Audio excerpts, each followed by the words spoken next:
যাদবপুর বিশ্ববিদ্যালয়ে শিক্ষামন্ত্রী ব্রাত্য বসুকে ঘিরে বামপন্থী ছাত্রদের বিক্ষোভ ও তার পরবর্তী অস্থিরতার প্রতিবাদে এবার পথে নামল বিজেপি।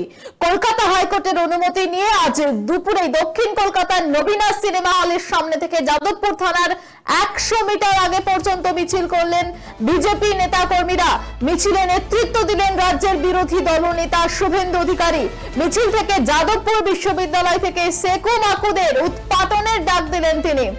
আরো একবার আপনাদের জানিয়ে রাখবো, এবার যাদবপুর কাণ্ডের প্রতিবাদে পথে নামলো বিজেপি। আমরা জানি যে গত শনিবার যাদবপুর বিশ্ববিদ্যালয়ে ব্রাত্যকে ঘিরে বিক্ষোভ, তারপর মন্ত্রীর গাড়ি এক ছাত্রকে চাপা দেওয়ার ঘটনার পর থেকে অস্থির পরিস্থিতি বিশ্ববিদ্যালয়ে। ঘটনার পর থেকে অসুস্থ ভারপ্রাপ্ত উপাচার্য ভাস্কর গুপ্ত হাসপাতালে ভর্তি রয়েছেন তিনি। এদিকে আন্দোলনে অনড় ছাত্রছাত্রীরা বিশ্ববিদ্যালয়ের প্রশাসনিক ভবনের সামনে বিক্ষোভ চালিয়ে যাচ্ছেন প্রতিনিয়ত। আর এই পরিস্থিতিতে যাদবপুর বিশ্ববিদ্যালয়ে পঠন পাঠনের স্বাভাবিক অবস্থা ফেরানোর দাবিতে মিছিলের ডাক দেয় বিজেপি এবং সেই মিছিলে অনুমতি দেয়নি কলকাতা পুলিশ এবং এরপর কলকাতা হাইকোর্টের দ্বারস্থ হয় তারা এবং শুক্রবার একটি রায়ে কলকাতা হাইকোর্টের তরফে জানানো হয় মিছিল করা যাবে। সেই মতোই আজ বেলা 12টা নাগাদ নবীনা সিনেমা হলের সামনে থেকে মিছিল শুরু হয়। শুভেন্দু অধিকারী ছাড়াও মিছিলে পা মেলান বিজেপির জেলা সভাপতি অনুপম ভট্টাচার্য, যুব মোর্চার সভাপতি ইন্দ্রনীল খা, ছিলেন শঙ্কুদেব পণ্ডা, কৌস্তব বাগচি সহ একাধিক বিজেপির নেতারা। কি বলেছেন তারা এবং স্বাভাবিকভাবে সেগুলো আপনাদের শোনাবো। পাশাপাশি কিন্তু একদম সেকু মাকুদের এখান থেকে হটানোরও নির্দেশ দিয়েছেন শুভেন্দু অধিকারী এই মিছিল থেকে। পাশাপাশি স্লোগানও ওঠে একাধিক, সিপিআইএম এর বিরুদ্ধে একাধিক স্লোগান উঠে দিলেন এই মিছিল থেকে। কি বলেছেন তারা শোনাবো আপনাদের। বক্তব্য রেখে বেরিয়ে যাচ্ছেন, আপনারাও আস্তে আস্তে বাড়ির দিকে রওনা হন। সরকারিভাবে এখানেই মহামান্য কলকাতা হাইকোর্টের নির্দেশ মেনে থানা থেকে 300 মিটার দূরে আমরা আমাদের কাজ এখানে হচ্ছে, সবাই জানে। না না কোনো কিছু গাঁজাখোর, মাতাল, মদ্যপ, হেরোইনখোর, চরসখোর এদের কিছুমাত্র ওইসব গিয়ে ওখানে আড্ডা পাড্ডা দেয় আর তৃণমূল এদেরকে হাওয়া দেয়। আর এই যাদবপুর ইস্যুটা আমি তো বারবার বলছি কিচ্ছু না, তৃণমূল সিপিএমকে এ রাজ্যে ভিজিবল করতে চাইছে, এর বাইরে কোনো কিচ্ছু না। এই কথাটা যদি আজকে এই যে ছাত্রদেরকে বলছে না 1 মিনিট লাগবে 2 মিনিট লাগবে, এই ছাত্ররা যদি ছাত্রসুলভ আচরণ করতো আমরাও দেখতাম কে বলে 1 মিনিট লাগে 2 মিনিট লাগে, পাল্টার নিদান আমরাও দিতে জানি, কিন্তু ছাত্ররা ছাত্রসুলভ আচরণ করছে না। হ্যাঁ ও কথা কি বলবে তুমি? মোহাম্মদ সেলিম বড় বড় কথা বলছে, ধর্মনিরপেক্ষ দলের কথা বলছে। যেদিনকে বিকাশ ভট্টাচার্য রাস্তায় দাঁড়িয়ে গরু খেয়েছিল সেদিনকে মোহাম্মদ সেলিম প্রতিবাদ করেছিল, বলেছিল তোমাকে এক হাতে আরেক প্লেট শুয়োর দিচ্ছি খাও। মোহাম্মদ সেলিম যদি সেটা বলতে পারতেন বলতাম ধর্মনিরপেক্ষ নেতা। আর মোহাম্মদ সেলিম নিজে যে হাসপাতালের ছাদের মাথায় থাকে একটা সময় মমতা বন্দ্যোপাধ্যায় বলেছিলেন, তারপর থেকে আর বলে না।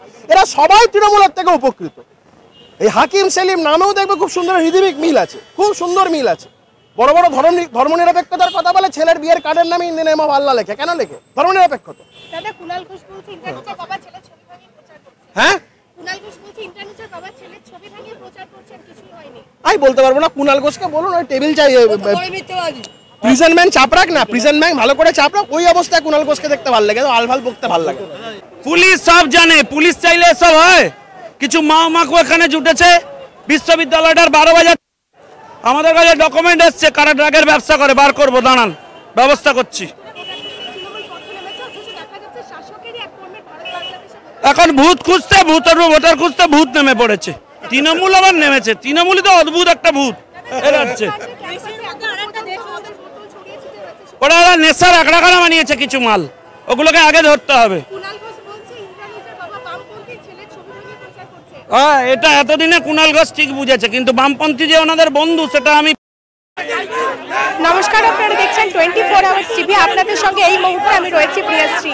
আজকে কিন্তু যাদবপুর কাণ্ডে নৈরাজ্যের বিরুদ্ধে বিজেপি একটি ধিক্কার মিছিল বের করেছে। সেই মিছিলে কিন্তু উপস্থিত রয়েছেন বিরোধী দলনেতা শুভেন্দু অধিকারী। সেই মিছিলটি নবীনা সিনেমা হল থেকে শুরু হয়েছে, যাদবপুর থানার ঠিক সামনে গিয়ে মিছিলটি শেষ হবে। মিছিলে কিন্তু পা মিলিয়েছেন বহু বিজেপির কর্মী সমর্থকেরা। আপনারা দেখছেন যাদবপুর কাণ্ডে নৈরাজ্যের বিরুদ্ধে কিন্তু দিনের পর দিন যে ক্যাম্পাসে যে নোংরামি চলছে, যে সমস্ত কার্যকলাপ চলছে, সেই কার্যকলাপের বিরুদ্ধে একেবারে পথে নেমেছে বিজেপি।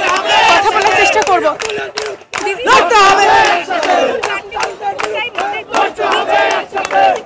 যাদবপুরে শিক্ষার নামে এক নৈরাজ্য চলছে, ওখানে যাদবপুরে যে তাণ্ডব হচ্ছে আমরা চাই অবিলম্বে সিপিএম আর তৃণমূল উভয় মিলে যাদবপুর থেকে যাদবপুরে একটা সিনেমা হল বানিয়ে রেখেছে। ওখানে পড়াশোনা তো হচ্ছেই না, পড়াশোনার নামে নৈরাজ্য সৃষ্টি হয়েছে, নোংরাম অসভ্যতামি চলছে। আমরা চাই অবিলম্বে যাদবপুরে নোংরামটা বন্ধ হোক। এছাড়া আরো অনেক নোংরা কাজ যাদবপুরে হয়ে যাচ্ছে, আমরা সোশ্যাল মিডিয়া খুললেই দেখতে পাচ্ছি। আমরা চাই অবিলম্বে যাদবপুরে এইসব নোংরাম বন্ধ হয়ে সুশৃঙ্খল পরিবেশ এবং শিক্ষার পরিবেশ সৃষ্টি হোক। অবশ্যই যতদিন না এই নোংরাম বন্ধ হচ্ছে, যাদবপুরে নৈরাজ্য বন্ধ হচ্ছে, আমাদের মিছিল আরো জোরদার হবে, আরো দিনে দিনে চলবে। আমাদের প্রতিবাদ করে যাবে যতদূর না শিক্ষার ক্ষেত্রে নৈরাজ্য নোংরাম অসভ্যতামি বন্ধ হচ্ছে, ততদিন আমাদের চলবে এরকম।